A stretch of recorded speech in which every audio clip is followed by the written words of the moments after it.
I read 20 books in 2023.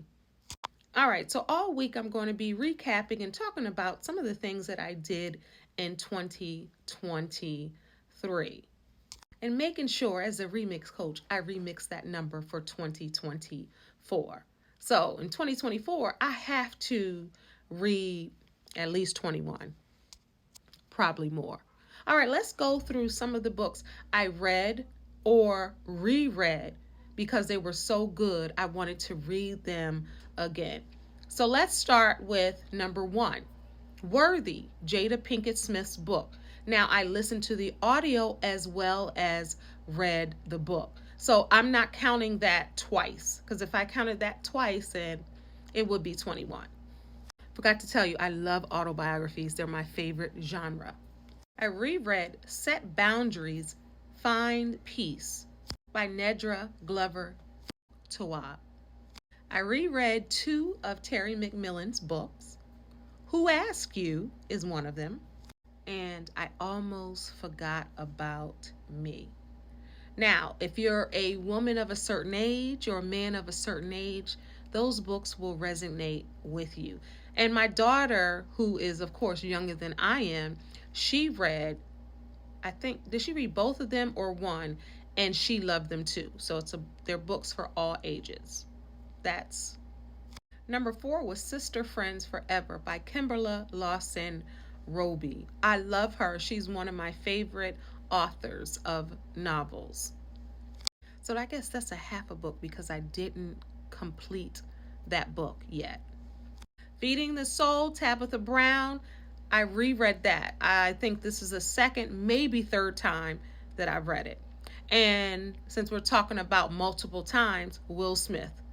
I'm not even going to tell y'all how many times I've read it and listened to the audio. I think we're at 6 or 7 times. There's so many gems about growth and growing in those books. So what number I'm on now? Jamel Hill, Uphill.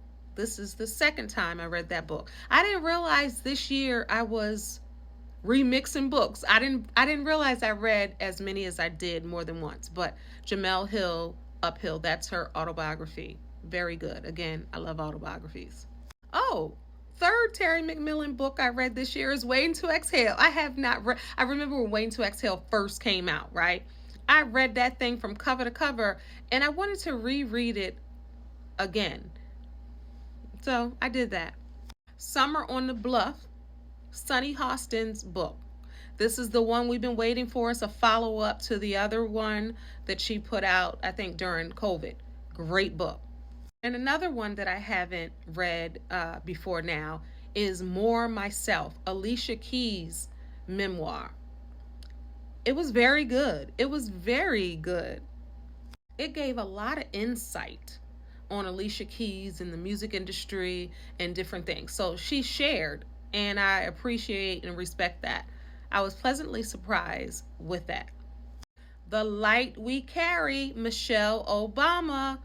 That book was great. It's some gems in there that I highlighted. So many different nuggets of growth, right? And honesty and realness when she's talking about life and marriage, career, upsets. Good book. The Light We Carry, Michelle Obama. Wait. I talked about Sunny Hostin's book. The first book I just talked about was a reread because of the new one coming out. So I got it twisted. This one was Summer on Sag Harbor. This was the second one in the series. All right, another that I haven't reread, I'm listening to or reading for the first time. Straight Shooter, Stephen A. Smith. Great book. It's an autobiography, and he said he wouldn't write it until his mother passed because that was her only request. Don't write this while I'm alive because of the relationship with his mother and father and how his father treated his mother, and she still loved him, so she didn't want to, but she gave permission for him to go all out and tell the truth, and that's what he did in his book, Straight Shooter.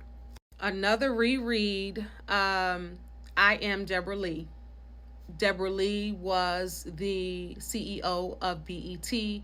I reread that because she had came back into the news with her relationship with Bob Johnson. And I was like, let me reread that. And I'm in Maryland, and they talk about a lot of places in Maryland that I could connect to. So I reread that again. Yeah, I did. At least I always give a book, if it's good, at least two times. I know with Cicely Tyson's book, I think I listened to that again on the audio, but I read Cicely Tyson's autobiography like 4 or 5 times. That was good. So I think I can add that into this year too if we're talking about reread. And that's called Just As I Am. And you know what's good about that one? That she recorded the audio right before she passed. The audio is so good. Because I like audio books too, especially when the author reads them, like Stephen A. Smith. He read his too. So good. Now, here's one that some may not expect me to have read. And then I listened to the audio, and this author spoke to Carmelo Anthony's memoir. Now, I'm in Maryland, so him talking about places in Baltimore and different things, I was like, oh, I know what he's talking about. And that book was called Where Tomorrows Aren't Promised. Now, I told one of my friends and Dr. Leroy McKenzie Jr., I told him about the book. He was like, I didn't even know he had a book out. I didn't either. I was looking for autobiographies, and I found that one. It's a great read. And y'all, I did Corinne Steffens again. It's been years, but not the first one where she spilled all the tea. It was Vixen Diaries. The Vixen Diaries. And as a life coach, I'm fascinated with people's lives, right? And their journeys and how they navigate it. And I understand why people do some of the things they do or have to cope in certain ways. And she's very candid. What I can respect about Corinne Steffens is she's very candid and honest with her story. And she takes accountability and owns her part. Got nothing but respect for that. So that was another one. And that I hadn't read that in 15 years or something. Read that. Good book. Kerry Washington, Thicker Than Water, her new memoir. Now, the things that she talked about on the press tour are the biggest things in the book. But she also talked about having an eating disorder and wanting to always be perfect and not really connecting to her parents, and she didn't know why. And then later she finds out that her intuition was correct. Her father who raised her wasn't her father. She was artificially inseminated. But she shares her story. No tea spilled or anything like that. But she shares her story, and it was a great read. And those are the books that I read in 2023, and a couple that was trying to start like right before the end of the year, but I have them locked and loaded is Marianne Williamson's Return to Love or Return to Love, Michael Todd's book Relationship Goals, and a book that someone recommended, The Millionaire, Next Door. So those are the three that I have locked and loaded to start this year off. So if I keep at this pace, I'm going to read more books and listen to more books than I did the year before. So tell me, what books did you read? Do you read? What books are you intending to read this year? What are some of the best books you've read? I'm going to tell you how many. Do you even want to know what books I read in 2022?